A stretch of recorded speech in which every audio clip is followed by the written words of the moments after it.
Hello friend, welcome to my YouTube channel mister Amit official. तो आज हम पढ़ने वाले हैं बौद्ध धर्म के बारे में। बौद्ध धर्म में क्या क्या हुआ था, कैसे हुआ था, तो ये सब मैं आपको दिखाने वाला हूँ कि बौद्ध धर्म में क्या हुआ था। तो वीडियो अच्छा लगे तो वीडियो को लाइक कीजिए और चैनल को सब्सक्राइब कीजिए। तो मैं अपना बैक कैमरा ओपन करता हूँ और आपको दिखाता हूँ, बौद्ध धर्म के बारे में बताता हूँ कुछ महत्वपूर्ण क्वेश्चन। तो चलिए चलते हैं अपने बैक कैमरे पर। फ्रेंड्स, आ चुके हैं हम अपने बैक कैमरे पर और अपनी नोटबुक पर। तो अब यहाँ पर बौद्ध धर्म के बारे में आपको कुछ महत्वपूर्ण जानकारी देना चाहता हूँ। तो जो बौद्ध धर्म के संस्थापक हैं वो हैं गौतम बुद्ध। बौद्ध धर्म के संस्थापक हैं गौतम बुद्ध। ये बौद्ध धर्म चला था 563 से 483 ईस्वी पूर्व तक। तो इसके कुछ शॉर्ट नोट हैं। तो इनका जो बौद्ध धर्म के संस्थापक थे गौतम बुद्ध, इनके बारे में है ये सब।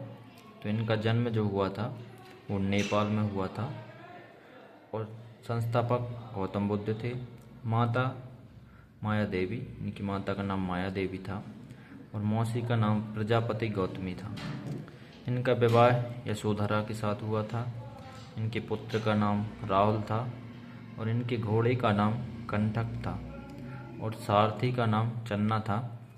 और बौद्ध धर्म का 563 से 483 तक ही चला था। इन्होंने गृह त्याग जो किया था वो 29 वर्ष में किया था और इनको जो ज्ञान प्राप्ति हुई थी वो पीपल के पेड़ के नीचे हुई थी। वो 6 वर्ष में हुई थी, यानी कि जब इन्होंने 29 वर्ष में अपना गृह त्याग किया था उसके 6 वर्ष बाद इनको ज्ञान की प्राप्ति हुई पीपल के वृक्ष के नीचे। नदी जो थी वहाँ पर फल्गु नदी थी और उपदेश सारनाथ ने दिया था। भाषा पाली भाषा थी इनकी। इनके पिता का नाम शुद्धोधन था। लड़की सुजाता, इनकी लड़की नहीं थी। इनको खीर खिलाई थी सुजाता नाम की लड़की ने। और इनके भोजन में चुंद नामक व्यक्ति ने जहर मिला दिया था जिससे इनकी मृत्यु 483 बीसी में हो गई थी। इनको भोजन में जहर मिलाकर इनकी मृत्यु हुई थी और वो जहर जो था चुद्ध नामक व्यक्ति ने मिलाया था। जब ये अपने महल से बाहर निकले थे तो इनको 4 दृश्य दिखाई दिए थे: बूढ़ा, बीमार, साव और सन्यासी। तो जब ये गृह त्यागने को बौद्ध धर्म में महानिष्क्रमण कहा गया है। पहले को धर्मचक्र प्रवर्तन चक्र कहा गया है। गौतम बुद्ध की मृत्यु को बौद्ध धर्म में महापरिनिर्वाण कहा गया है। इनको निर्वाण प्राप्ति 80 वर्ष की आयु में हुई थी, मतलब कि ये 80 वर्ष के हो गए थे और इनको मृत्यु हो गई थी इनकी। और यहाँ पर कुछ बौद्ध धर्म की संगतियाँ हैं। इनकी जो ट्रिक है रबा पका अका अका, ये रबा पका इनके स्थान है, अका अका शासक का नाम है। तो जो पहली संगीति हुई थी वो 1183 बीसी में हुई थी। इसका स्थान था राजगृह और उनके शासक का नाम था अजातशत्रु। दूसरी हुई थी 383 बीसी में वैशाली में और उनके शासक का नाम था कालाशोक। तीसरी हुई थी 251 बीसी में पाटलिपुत्र में, उनके शासक थे अशोक।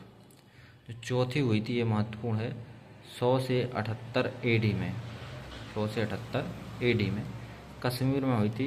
इनके शासक का नाम था कनिष्क।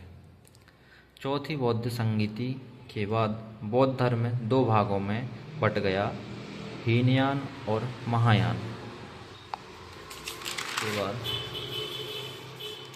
कुछ हीनयान के बारे में।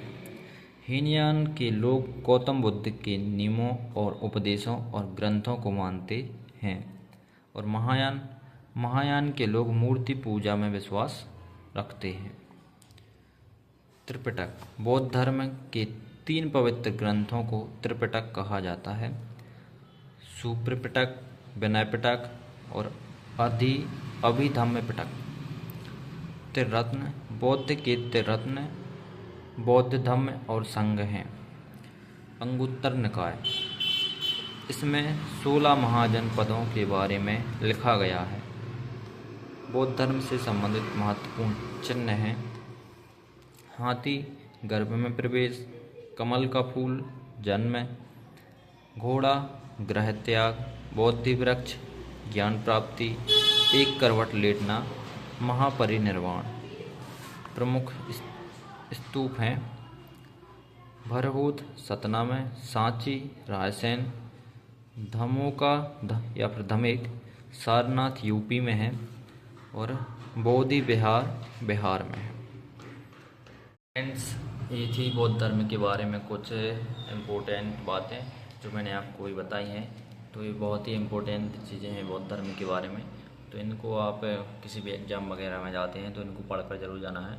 तो बौद्ध धर्म आपका इतनी चीज़ों में कंप्लीट हो जाएगा। कुछ चीज़ें जो रह गई होंगी उसको भी आप पढ़ लेना। तो चलते हैं, किसी दूसरी वीडियो में मिलते हैं। और वीडियो अच्छा लगे तो वीडियो को लाइक करना, चैनल को सब्सक्राइब करना। तब तक के लिए जय हिंद, जय श्री राम।